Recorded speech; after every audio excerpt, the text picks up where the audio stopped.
Pois bem, turminha, vamos estender o assunto do vídeo anterior a esse vídeo.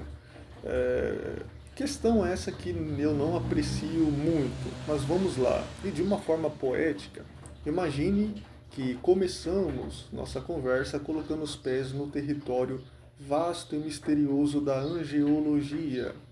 Vamos caminhar juntos lenientemente, como quem atravessa um campo espiritual coberto de névoa, para entender por que a possessão, esse ato extremo, radical da ação demoníaca, é algo tão raro e tão calculado.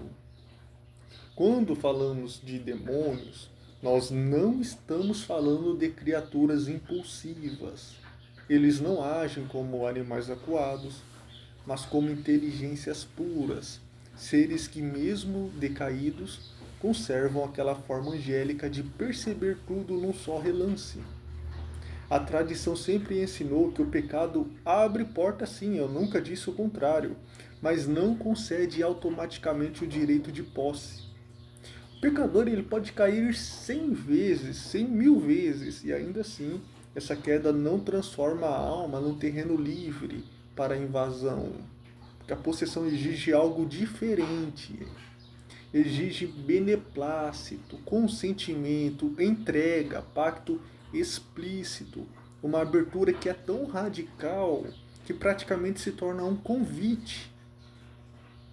Por isso, mesmo se aproximando das sombras, eles ficam como leões rondando ali, falando ao ouvido.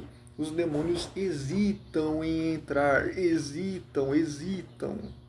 Há estratégia ali, há cálculo, há receio, medo de se exporem à autoridade divina, porque a possessão, paradoxalmente, torna-se também uma ocasião de derrota. Vocês têm que entender a natureza angelical antes. Quanto mais eles se mostram, se exibem, se ostentam, mais o céu se move. Quanto mais se revelam, mais claramente podem ser confrontados. Por isso a seletividade, por isso o cuidado tenso, quase militar, estratégico. Essa forma de agir não é típica apenas dos demônios. Todo anjo, seja luminoso ou caído, age segundo sua natureza, que é uma inteligência que não raciocina passo a passo, mas contempla a totalidade e escolhe por visão. Não existe então impulso, existe decisão. Houve aí o exemplo de um vampiro, mas é totalmente diferente e muito mais perigoso. Agora, quando olhamos para o episódio lá do Gadareno, vemos claramente essa angústia espiritual. Os demônios diante de Jesus não apenas o reconheceram, eles suplicaram, eles imploraram, rogaram, né? Há neles algo que se parece com um desespero, mas não no sentido humano, mas na forma de uma consciência eterna separada de Deus, do bem absoluto. Então eles pedem para entrar nos porcos, porque a alternativa é o abismo. E o abismo, na tradição bíblica, é um lugar de confinamento, uma região onde seu raio de ação é reduzido. Eles querem permanecer atuando, querem continuar rondando e por isso imploram, para depois rondarem assim como uma onça ou uma presa fica rondando o seu alvo, para novamente atacá-lo. Cristo concede, não por clemência ao mal, mas para mostrar à multidão o que estava oculto, a presença real daqueles espíritos destrutivos e o poder absoluto da sua palavra, da palavra de Deus. Então, quando Jesus fala sobre o espírito que expulso, ele vagueia por lugares áridos, ele nos revela outro mistério. O lugar árido não é um inferno aqui, mas um estado de errância, de desalojamento. Um espírito sem corpo não tem onde atuar. Ele procura novamente uma casa e se encontra aquela alma desatenta, aquela vida espiritual vazia, sem Deus. Ele volta pior, aliás. Ele primeiro chama outros 7 espíritos E não porque precisa de força física, mas porque deseja formar uma espécie de fortaleza espiritual, um domínio mais estável e mais intenso e mais profundo. E isso nos leva à pergunta: quando expulsos, os demônios não se enfraquecem? Não como nós, que temos corpo e fadiga. Um anjo não sente fome, não perde energia, não oscila, não dorme, não descansa. Ele é uma potência pura, mas quando é expulso, perde território, perde jurisdição. No mundo espiritual, tudo é movido por jurisdição e não por força bruta. Perde a permissão de atuar. Sua força permanece a mesma, o que muda é a autoridade que ele consegue exercitar e exercer naquela vida. Porque Deus respeita a escolha do pecador. E aqui entramos naquela guerra que atravessa toda a Escritura. A batalha entre os anjos e os demônios não é um conflito físico, como eu disse, apenas reiterando, é jurisdicional, é uma disputa de autoridade espiritual.